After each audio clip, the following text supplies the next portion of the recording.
Hunt with passion. Never stop casting. Chase the dream. Welcome to Season 7 of Musky Mastery Outdoors. Brought to you by Joe Bucher Outdoors. #1 in big game fish products. Recon Boats. Made by craftsmen. Built for fishermen. And by Great Lakes Potato Chips. Snack happy. Every chip, every bag. Hey everybody, what's up and welcome back to another Musky Quick Tips segment here on the Musky Mastery YouTube channel. Well, thank you again for joining me here today as we talk about a very, very important bucktail in the JBO Blades lineup, and that is the Willow buck. They come in a variety of different types. This is a Willow tinsel. They have Willow tin bucks. But Joe Bucher's Willow buck is one of my absolute favorite blades. And in this video, I'm going to talk about three things. Okay, first of all, the tackle we're throwing it on. Second thing is, why would you throw it? So what's the theory behind a Willow buck? And then lastly, how to throw it. So we'll cover those things here. First one, tackle. The Willow buck, I really like to throw this on my classic 9-foot Legend Elite. This is a medium heavy power, fast action. It's just a great rod for blades and top water. 80-pound test, JBO Beast Braid. On the business end here, we have a steel leader. This is an 11-inch JBO steel leader. You can find a link to that on JBO's website. And of course, the no BS system, just a split ring connected to the Willow buck here. Okay, so that's the basic setup. It's nothing fancy. It's just a classic bucktail rod. I like the long rod for the figure eights. Now, second thing we should talk about is now why, okay? Well, bucktails, first of all, arguably catch more muskies than any other lure in your box, okay? So first of all, bucktails are an amazing lure from triggering strikes and also just covering water. But why a Willow blade? What's the difference between this and a Colorado blade or an Indiana fluted blade, okay?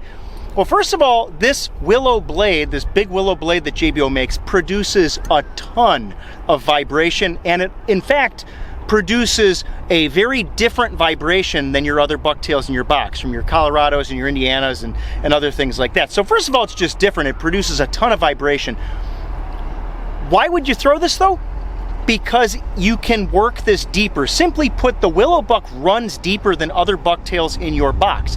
So anytime I'm fishing a rock reef, man-made structure, fish cribs, a deep weed edge, I throw this blade when I'm fishing deeper structure overall. I'm not gonna throw this bucktail in areas where I've got very little clearance between the top of the weeds and the surface. Okay, so this is a deeper running bucktail, and when you're fishing deeper structure, throw the Willow buck, excuse me. Now, the how to fish this, very simple. There's one or two little differences with the Willow buck than other bucktails, and that's this, and you're gonna see this right away. When the Willow buck hits the surface, I actually give it a 1 count, a 1 1,000, 2 1,000, boom, and then crank it and engage the spool. The reason for that is just, again, simply the big Willow blade, when it hits the water, it doesn't always like to just go right away. So you'll notice here when I cast this out on this rock reef, okay, just bomb a cast out there, let it hit the water, and then see how I let it sit there for just a second, and then you'll see what I did with the reel handle is this. Check this out. I kind of pumped it a little bit to get that big Willow blade going. If you don't do those two things when you're throwing a Willow buck, a lot of times it's gonna pop along the surface and you're gonna get it halfway to the boat before it starts up. So I'll show you that, and then I'm gonna show you one more thing that's unique to the Willow buck, okay? So again, watch how I start this up, okay? And we kind of got some 4th of July conditions here. A lot of ski boats. We enjoy sharing the water with everybody, but it makes our musky fishing a little interesting sometimes.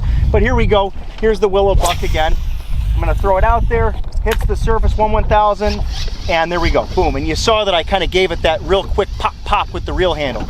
Now, when you're working this back to the boat, guys, keep your rod tip low, okay? I am not doing a lot of this, okay? Like I'm fishing like shallow weeds. When I'm fishing deeper structure here with the Willow buck, I just got my rod tip pointed down. And as you see there, the last thing I'm gonna talk about with the Willow buck as far as tactics are concerned, I'm gonna throw a little shorter cast here, is with all bucktails, it's very important, vary your speed. So you can see here, I'll go faster, slower, faster, slower. You know, just mix it up. Sometimes you'll do one fast, sometimes you do, you know, a couple slow, come right in, nice big figure eight like you would do with any bucktail. And there you have it, guys. That is really the why I would throw a willow buck. It's usually when I'm fishing deeper structure, when I want to get a blade down. You know, can you throw a 500 over deeper structure? Of course. Can you even count it down sometimes? Yes, you can. This lure on a typical traditional cast will easily run 7 to 8 feet, and you're hearing that correct. Without like really slow rolling this, with an average cranking speed, this bucktail will run 5 to 7 feet below the surface with no problem at all. So it is definitely a deeper water bucktail, something you should definitely have in your lineup, okay? So I really hope you enjoyed this quick tip segment. If you have any questions, please just put them in the comments section below, and either myself or Mike Richardson or Mike Conti will help answer those questions. So again, thanks for watching, and I hope you enjoyed this one.